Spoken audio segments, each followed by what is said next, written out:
All right. Do we need to introduce Connor McManus? No. Well, anyway, I'm him. Fuck, you know. So, neighbor. Norman Reedus. Welcome, guys. Hey, you're great. Woo!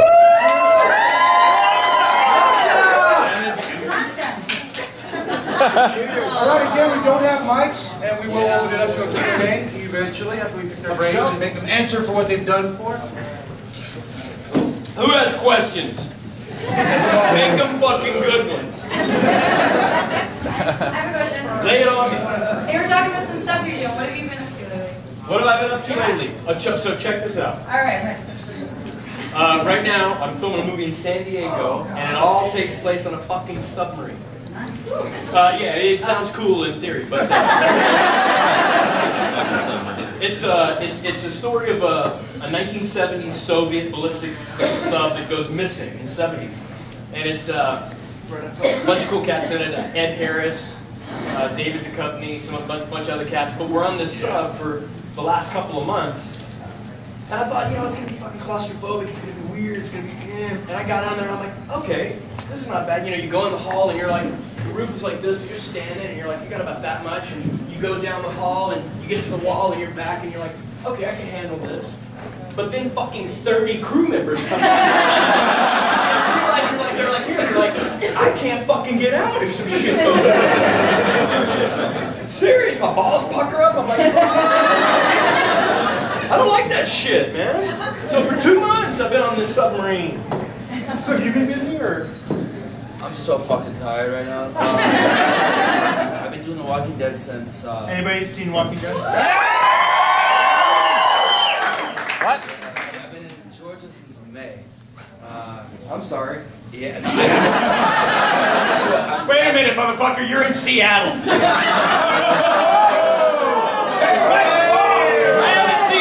Since I fucking landed. That's right! You guys are like, whoa, Georgia, damn! Woo! We don't need to study, we have vitamin D tablets. Damn! Yeah, so I've been doing that since May, but I'm loving it there because I have an old motorcycle and I ride out there in the country for hours and I see it sold, so I'm loving it there. What kind of bike you got? I have a Triumph Scrambler with big knobby tires on it, and I just tear it up out there. But I've been doing that since May. We've started a big promotional push since the show just aired. So I've been doing like interview after interview, flying to LA and back, and like doing morning news shows at 7 a.m. where the lady doesn't have a fucking clue what the show's about. But I've been working my ass off lately, like everyone on the show has. But yeah, so we had the premiere last Sunday, then we went to New York, New York Comic-Con. Yeah, last Sunday was dope. And then tomorrow is going to be sick as well.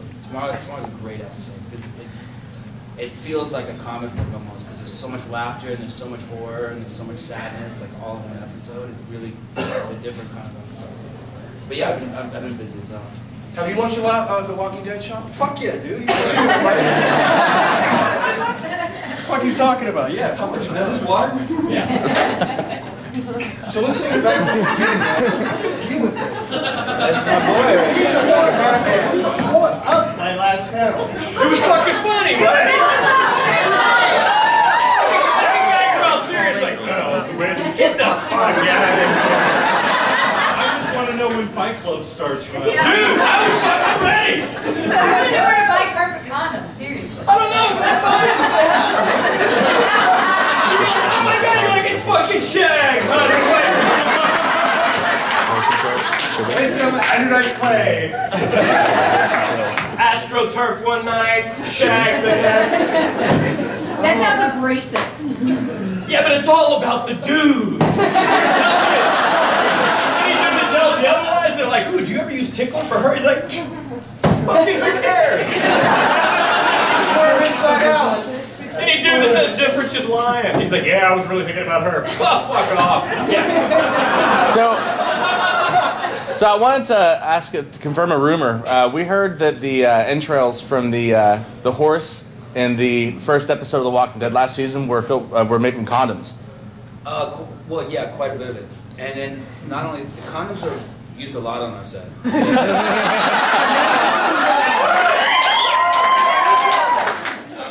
You guys are like fans of safe sex. You're like, yay. Good sex, we're expensive sex. But we used a lot of them. And I remember doing the CDC, you know, you have like, 100 zombie people dressed up and they're laying on that hot Georgia asphalt. They were taking condoms filled with water and smashing them under them. Like, they were doing so much shit because they were like frying on the fucking cement. But yeah, there's condoms everywhere. Whose is this? Yours. That's yours, right? I know it's kind of faggy, but fucking hey. No, it doesn't. Kinda. So we have both. We have Back both. there. You guys take a shot with me? There you go. Rough question. Everybody take a shot. Some of the Bushmills. So going back to the beginning, we'll get into more Q&A in a bit.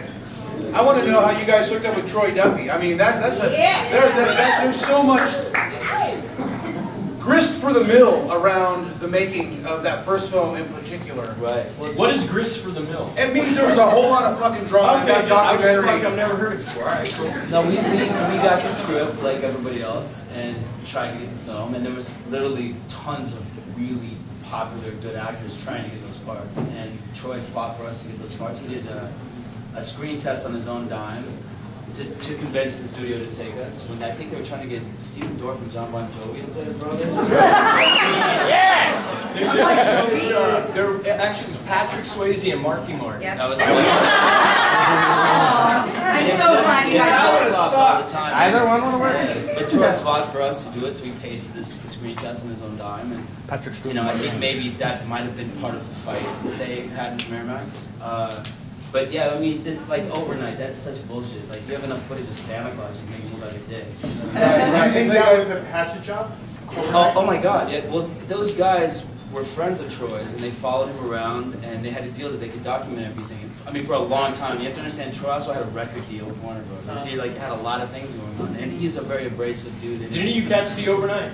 I did. Yeah. It's a documentary about the making of the film. It's absolutely freaking amazing. Troy Duffy is awesome, and they fucked him over. Well, first of all, he's it's an fucking awesome guy. amazing. Well, it's a documentary about It is him an and the amazing making of the documentary because film. that just proves if you edit some shit. Because I mean, literally, I saw the documentary and I was like, dude, Troy's a dick. Yeah, but you And I've known know, him for 10 years. but you know, Oh my God. he But-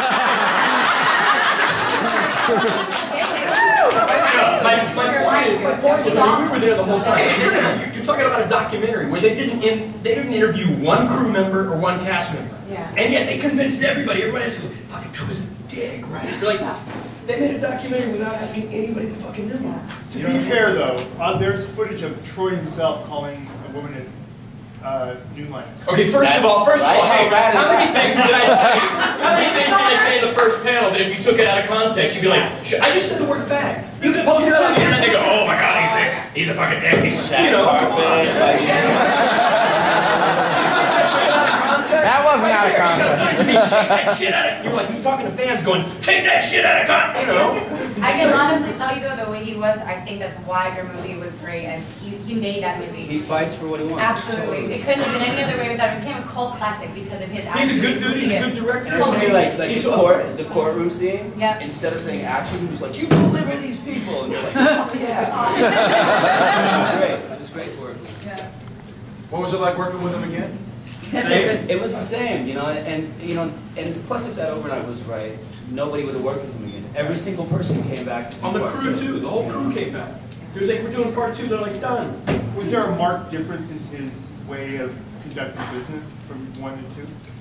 Well, conducting business. Not really. You know, I mean, he was basically doing the same thing, but it wasn't the same thing as the first one because it was basically us in the first one. The second one, he was trying to introduce all these new characters, so he really let us. He left us alone and then focused on them more than us. Yeah. So it wasn't really the same. The other question is Julie Benz. Come on, seriously? I love you. What the fuck was that? That's my I love it. My bad. Wait, can I say something really quick? Wait, can I say something really quick? Yes. Okay. This girl right here, can you stand up? Come on, Suicide, stand up. Okay, she handed me a baggie of squirrel jerky today. Wait, that was real. It was real, really squirrel. And she goes, I chased it down with a shovel.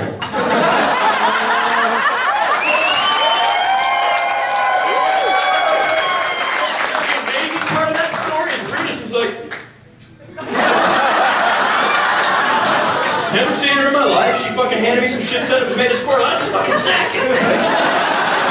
You know that nobody believes you at all. You still have it? It's in the room. You should have busted it. Do you have any squirrel jerky on your phone? Oh, it's I want to watch that happen. Oh wait, it's really far. Can someone go get that squirrel baggie?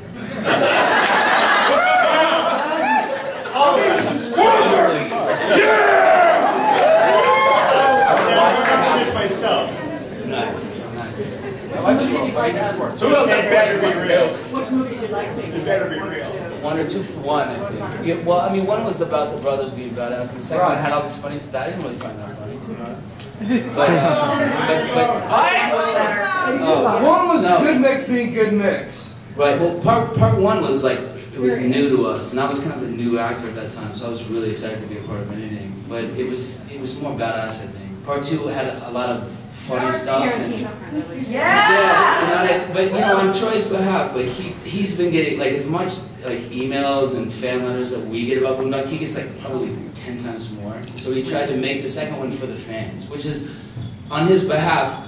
Fuck you, everybody! I'm doing it for you guys because that movie is like the people's movie. Watch the second one first, so I actually liked it better because I thought first.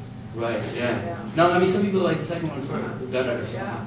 Were you guys buddies? I like making the second one better, but as far as watching the movie, I like the first one better. Were you guys buddies before you made the first film?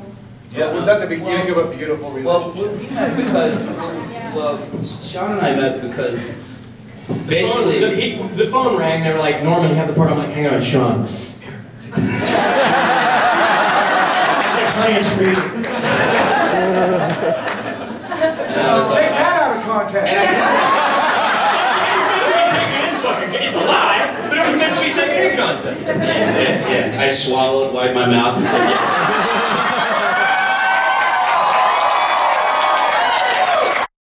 You have that shit on videotape because I will totally pay for it. Because I love you, Sean. God bless Reedus, man. You know, I'm the gobbler of this cat. You don't swallow, you don't love him. Remember that, girl. Hey guys! Are you doing a Sarah Palin thing with your hand? What does that mean? The nose. You know, this is like just bullshit. I always ride on my hand because I ride a motorcycle a lot. So if I have directions, I go like this. I'm just used to riding. No. I have a habit of riding on my hand because of my bike. Do you still draw on yourself, buddy? I do. I draw on everything. I have ADD. Yeah, I usually write all over my arm when I do like critical care for animals. So they always, whenever there's like an emergency or CPR, have you come across this? You're like, amputate his left leg. Crap, is that left or right? Yes, question. Okay, I'm pretty sure when I speak for just about the entire fucking planet, that the shower scene was like the most fucking...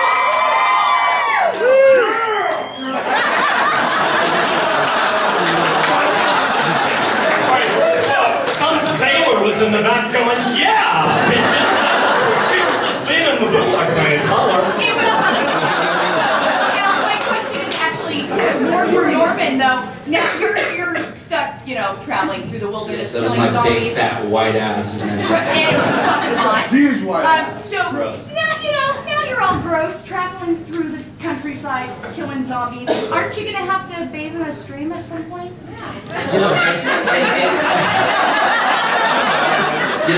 that's funny. I did this film in China, right, where I was in a river. Oh, wait, stop.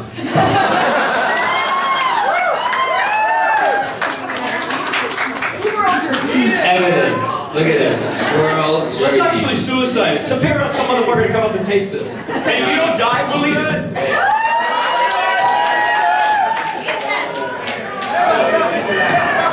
Here's the figure. I'll eat a piece. Here's the figure. You ready for this? I'm a vegan. Oh, yeah. Still got hair on it. Squirrels aren't animals. Somebody And I think that's an ear. Wait a minute! The fucking Jesus right there!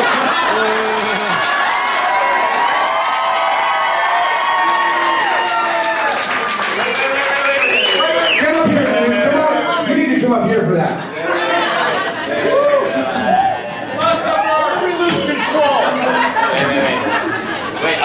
want to watch Jesus eat some squirrel. Norman, is that going on Twitter? Immediately.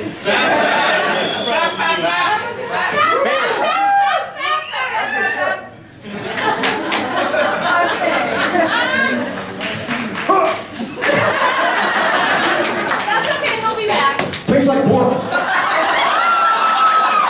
And it's all good.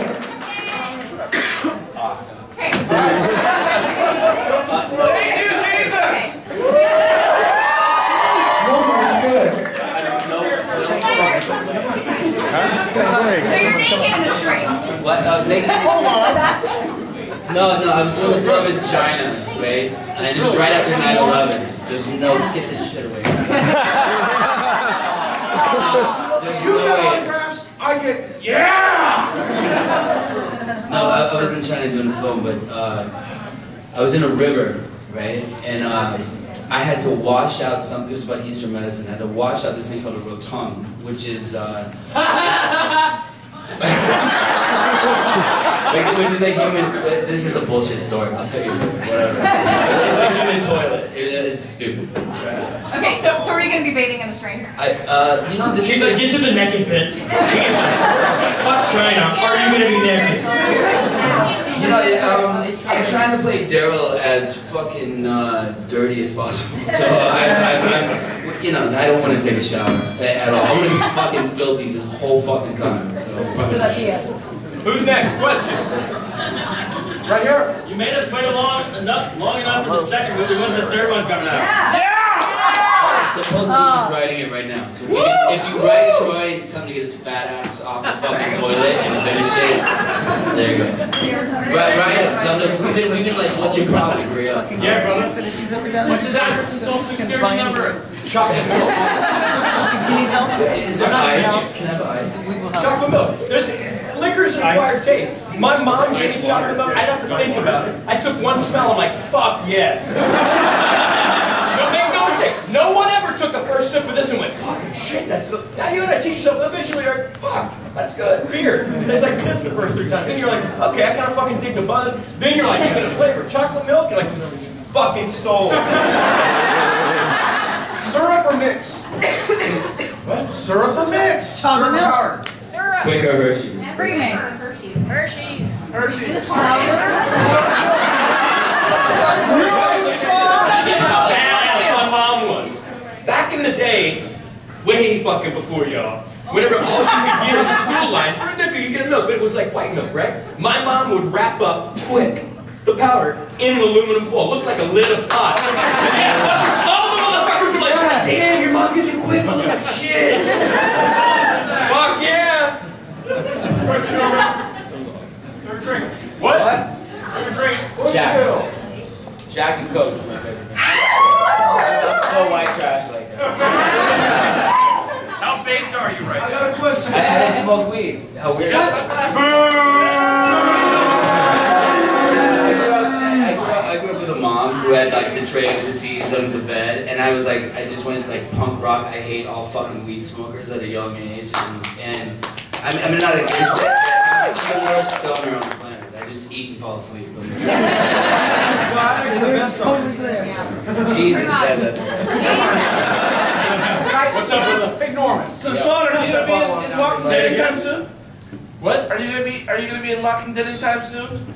Yes, I'm a tomato. Actually, let me tell you something. Greg Nicotero is a really good friend of mine, and he directed the webisodes, and he's a fucking genius. He offered Sean the webisodes. He wanted Sean to play the lead in all the webisodes, and Sean contractually couldn't do it, so he had other things to do. But Well, that's would have been dope. Sean would have made a good Rick. Just saying, I like to get it. Don't diss me. Hey, I've done it if I was free. I was just booked. So yeah, what's up, brother? As an acting student, I'm just curious, what made you guys want to be actors? Pussy.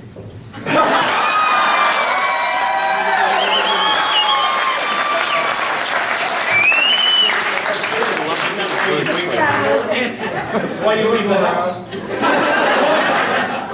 I feel fucked up. I love it. ZomBcon. I love it. You know, I kind of fell into it. I didn't try to do it. I kind of fell into it, to be honest. But I didn't really like. I didn't model. I did the product campaign, which at that time they were using actors. So I'd already done 6 Ways to Sunday and Floating and Boondock, and then they asked me to do that. Tim Roth did it, Joaquin did it, I did it, and then a Japanese actor did it. But at that time, more people saw that than those 3 films. So. But yeah. Do you know who the Japanese actor was? I don't. That was a long time ago. Mr. Guy in the white shirt and cool hat. At ZomBcon, you told us a story about your grandpa calling some gas and chumps. You guys know the grandpa story? I got a shitload of grandpas. My granddaddy was the coolest motherfucker in the world. Seriously, he's the coolest dude I've ever met in my life. That motherfucker would like say some wacky shit all the time. I'm like 8 years old and he's like, Flanery, get out of here, hell. I'm like, yeah, granddaddy? I'm fucking 6. He's like, look at that piece of ass over there. Why you ain't a tail chaser? I'm like, because I'm fucking 6. I don't even know what the trouser worm's for yet. He's the coolest motherfucker I've ever met. And the champ story for you guys that don't know. So, one day he's on the porch. And he goes, Flanery, get out here. I go out there and he's like, look at over there, we got a couple champs over there. And I look out and across the street, there's these 2 dudes walking down the street. And I'm like, I'm like fucking 6. I'm like, Granddaddy, what championship did they win? What did they the champions of? My granddaddy's like, no, son. They ain't tail chasers like you and me. When they get home, one in front, he gonna bend over and he gonna take it like a champ. Well, check it out. I'm like 6 fucking years old, right? And I kind of laughed at him like, I didn't know what the fuck he meant. I'm like walking down the street one day, I'm 16, and I was just like,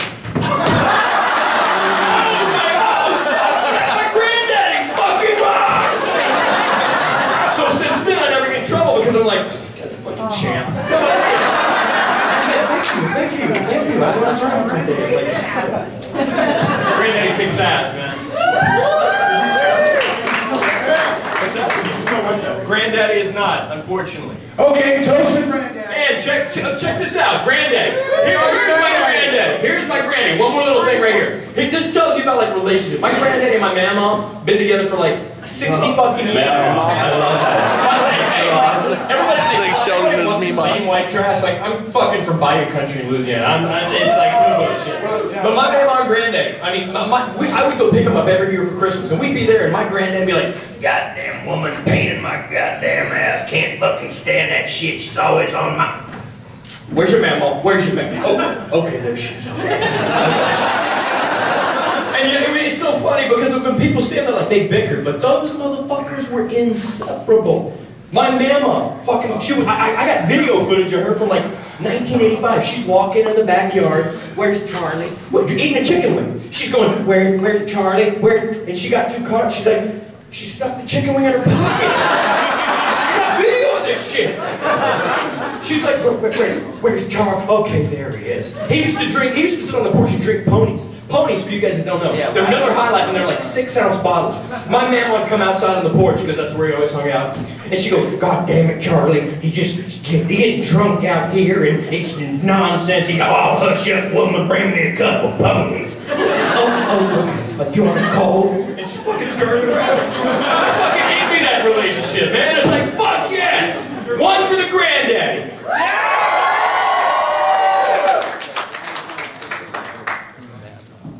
Next question.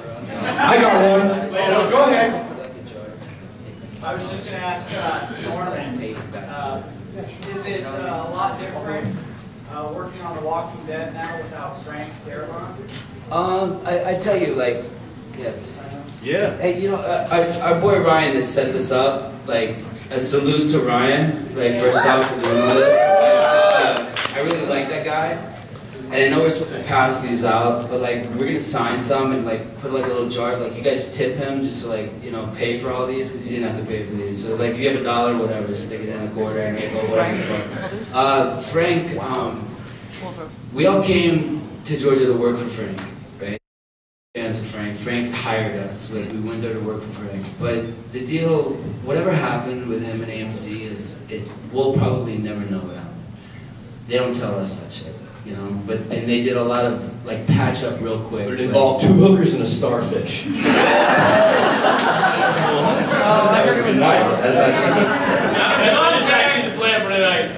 But you know, it's different in the way that it like hurt our feelings. But Glenn has done an amazing job, and you know, he was Frank's number 2. He was handpicked by by Frank. We knew him from the writers' room because he's one of the main writers, and he came in and said, "Hey, I'm in this position. How are we going to work this out? How are we going to do it?" And it actually brought the cast so much closer together that we all, you know, we were like, we are the fucking Walking Dead, you know, and we bound together and we just started kicking ass as hard as possible, and the show hasn't slowed down one bit. If anything, it's become tighter in a weird way. So, when was the last time you spoke with Frank? Have any of you communicated with him? And I'm not asking you to tell us what was said, but do you guys still speak? Or was he just gone like a phantom? Well, no, he wasn't you know, we saw Frank in Los Angeles. We all met Frank for a second in Los Angeles, around the time of the premiere. And, you know, it was sweet. We all fucking really adored that dude, you know? Like, we love Frank. Frank loves his actors. But, when this all was going down and it was all getting weird, there's a scene coming up in an episode of Walking Dead where I do some pretty grody things to some animals. I don't fuck them, but there's some pretty grody. Thank you for clarifying. Yeah. Are there any starfish involved? There's no starfish involved, but they sent me... Deny! But they sent me to study with a taxidermist. Right? So I went to this little old lady's taxidermy place in Georgia where it looked like something out of Saw. Like, it was fucking nuts. And she taught me some things. And I sent Frank the head of a coyote, a real coyote. So that was kind of a joke. But it was a mean coyote. It was a really sweet. For all you penis. In a Godfather way. But no, Frank and I mean, Frank and all of us are still, you know, really good friends. What? What? She's drunk. That's what Reddit some shit out. Your wallet. You dropped your wallet. Look at that. You are drunk. Dropping your wallet and shit. What are you doing? Another question?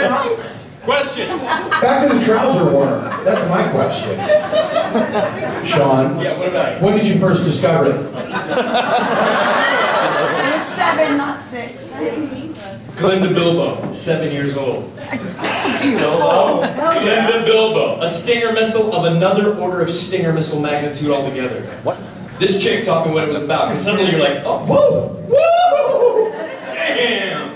Glenda Bilbo walking in the room, you're like, hot damn. She used to walk to a little, I was in 3rd grade. I was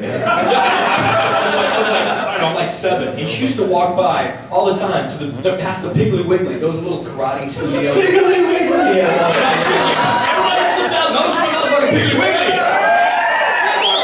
Piggly Wiggly. Read back. So check it out. She used to walk by. Her bicycle, this is how fucking cool Glenda Bilbo was, bitches. She used to walk by with a bicycle and it had a basket on the front. That bike had a flat tire for 2 years, but she would walk it to carry shit in the basket. And I always was like, what the fuck is in that basket? And it was her little kimono, her gi for martial arts. Obviously, I fucking signed up, right? And everybody goes, why'd you get into martial arts? Oh, I'm gonna be a badass. No, I want to fuck Glenda Bilbo. You know what I mean? Everybody like, when'd you get into martial arts? That's how you got into acting too. Like, you're such a pussy. Dude, I am. No shit. I dropped an English class and I signed up for whatever the fuck they were teaching at that building that chick walked out of every Monday. I was like, what the? I don't give a fuck what they're teaching. I signed up for this shit and it was acting. That's a true story. But Glenda Bilbo, the shit. Seriously. Oddly enough, Glenda Bilbo, will you come in, please? I bet Glenda Bilbo's Facebook. I fucked her. You're gonna blow the fuck up. You know she's out there somewhere. Is she still on? I have no idea, man. You got Facebook? Probably not. Oh yeah, 11 kids. Somebody find Glenda Bilbo on Facebook right now on their mobile. I can hear her now. You know, I could have fucked Sean Flanery. Now this chick was a ain't joking, look it up. How do I spell her last name? What's that? Like Baggins. B-I-L-B-O, bitches. Bilbo for a chick. I mean, Bilbo, I'm just with this thing. Yes! Maybe she has 3 feet now. Hang on, stop, what? What was it like working with Lady Gaga? She's great, actually. And you know, I didn't own any Lady Gaga albums before I met her, but that girl, like, I mean, she's like a chick from New York and just normal and cool, but she's, like, her work ethic is insane. Like, it was 5 in the morning, she's like, they're like, dance with 500 guys, doing her thing, whatever, dance with 500 girls, doing her thing. Like, I could keep one eye open, I was like, going to the producer, going, call it, dude, fuck, I gotta go to bed, call this shit. And she just kept fucking going, and then the whole thing when she pulls out the gun and the lipstick comes out, she go, like, we shoot that scene, and first off, the director of that is like, okay, everyone, shut up. We have a real actor on here, and so I felt like a dick. Like,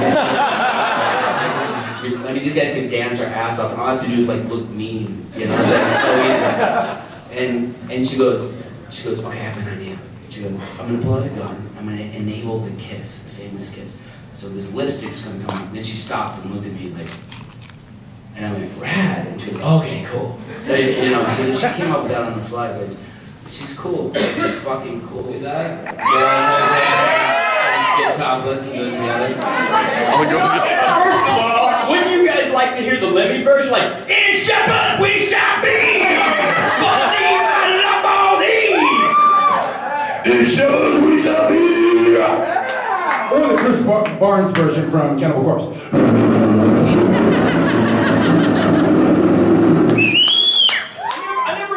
Cookie Monster music, right? Never will, buddy. Or the Patsy Cline version. Do it! Who's got a question? Who's got the next question? Did you see someone send you amateur porn on your phone? Is that what they do? Really? No. No, that was called. Keep those doors shut, will you? Yes. What? You got another one? So, Harlan full flavors. Everyone smoke, I dare you. I was looking at my hand for you to smoke it for me. Do you dare? I refer to it. Everyone in this story starts out with some shit like this. So it was 1969 and Mick Jagger was in the corner of the room and David Bowie was sitting there and they were carrying on, right? And then I looked up and I realised that he was stroking his cock. And then, you know, he reached down and he started pulling my leg, much like I'm pulling yours. Billy Connolly's fucking hysterical, man. The cat's just... Some of the funniest shit...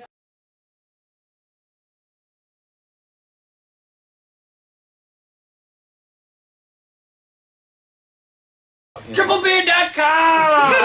Triple Beer!